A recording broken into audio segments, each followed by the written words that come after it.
So the other day I got an email from a sweet lady, and she wanted to let me know that her husband had recently died and that they had a really nice thing to give to the church, a Yamaha baby grand piano, and they wanted to just give it away.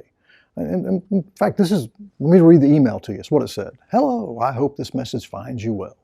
I'm looking for a new home for my late husband's Yamaha baby grand piano and would love for it to go to someone who will truly appreciate and care for this beautiful instrument. She's really pouring it on here.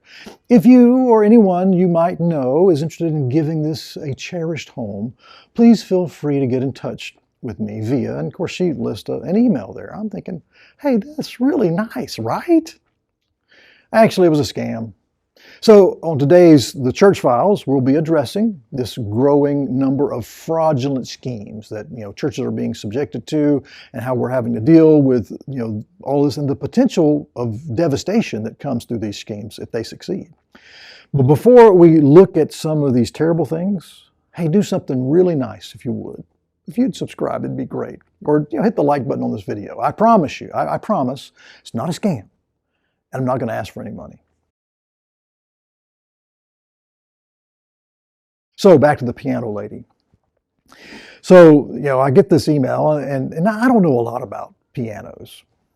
For example, I took piano in college, took a whole year lessons. And after a whole year, my repertoire was two things. I could play the Marine Corps hymn and Good King Wenceslas. And so I figured that, hey, this was kind of out of my expertise. And so I forwarded this email on to our music pastor. And yesterday I checked back with him about it, and he just kind of laughed, and he said, look, Pastor, that's a scam. And I was shocked. I said, well, how do you know that? And he said, well, okay, I contacted the lady, and of course she lives in another state. She said the piano was, of course, in storage, this cherished piano, and she would only give it to us for the cost of shipping. That's it, just pay the shipping. Several $100s, naturally. Of course, she wanted his credit card information so she could pay the shippers. It's not unreasonable. He became, of course, suspicious with the credit card thing. And then he asked her how big the piano was, to give him some measurements. And of course, she gave it to him in centimeters. He knew that the game was afoot then. And he just kind of politely turned her down. Now, if I'd have thought about it, I might would have figured out, this, because why would somebody in another state just randomly pick our church for this blessing?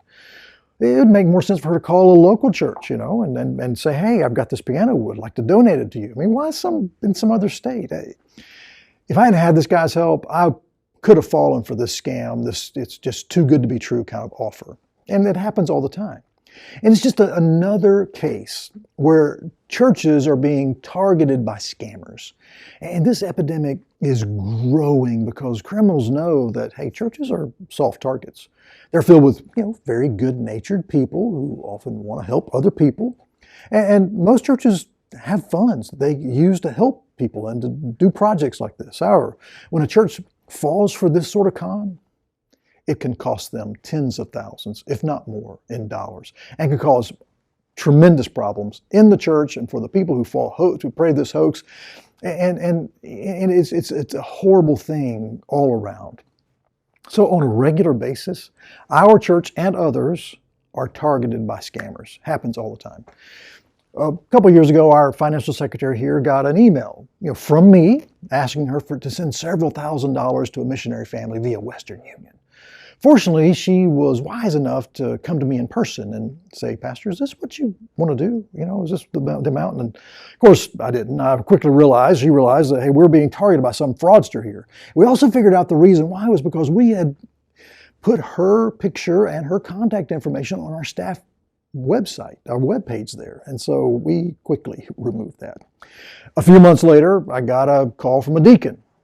Great guy, good man. He said, hey, Pastor, I know you're collecting these Visa cards, for this missionary. Do you want me to just go ahead and send it on, or you want to collect this as a group? And I'm like, what's going on here? Well, he didn't know anything about it. I didn't know anything about it. Some cyber criminal had gotten this man's name and email either from our website or some online newsletter that we do, and they sent this email to him. And other people got that as well. Yeah, they were impersonating me. They wanted a Visa gift card for $500 to go to this dear missionary friend of mine who was in need. So we realized we were being targeted again. Then just last month, one of my leaders called me and said, hey, Pastor, I got an email from you. And of course, he's laughing. He said, you wanted me to send some money to a family. And he's laughing because he said, you used your full name, which I don't ever do, and you put doctor in front of your name, which I never do, although I have a doctorate. And so we realized what was going on. And fortunately, our church and our church members, even though they've been targeted by these schemes, they've not fallen for it. But it can happen to anybody.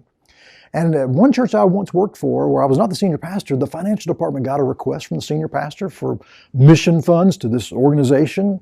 And rather than going to him and saying, hey, is this right? They just sent the money on. And if I remember correctly, it was about $30,000.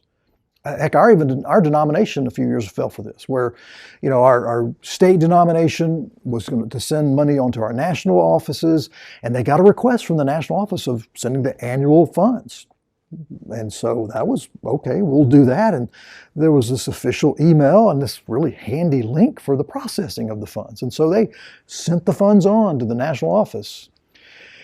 And it cost them $700,000. And the FBI had to get involved with that. And of course, the money was never recovered. So this can be really horrible. And there's some scams I just want to mention that you need to look out for. First of all, there's the pastor needs help scam. So this is when you get an email from the pastor or the lead elder, and he needs help, for some family who's in need. There's some mission project going on. He wants you to send a gift card to a certain place or deposit money into an account of a needy person or a worthy ministry. And there's some clues to this scam. First of all, the pastor emails you asking for money rather than doing it in person. The second thing is the pastor's title is different than what you would normally call him. It seems very formal. It's like the Reverend Doctor or something like that. Or number three, he wants you to kind of keep it on the down low. Don't tell anybody.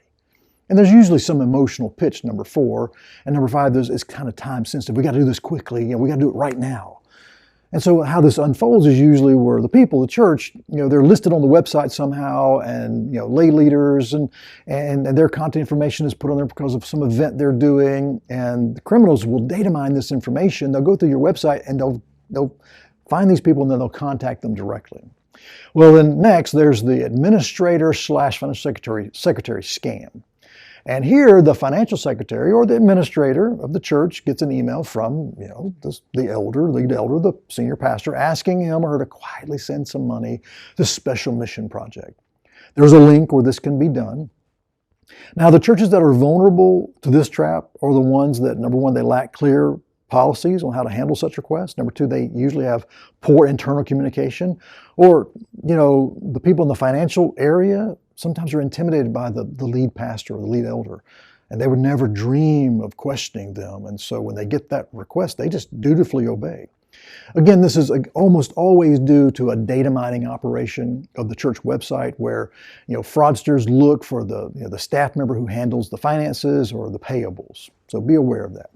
The next one is the good old gift card scam that I just mentioned a few minutes ago. And that's, again, where your church's website and communication has been data mined for contact information, of church members.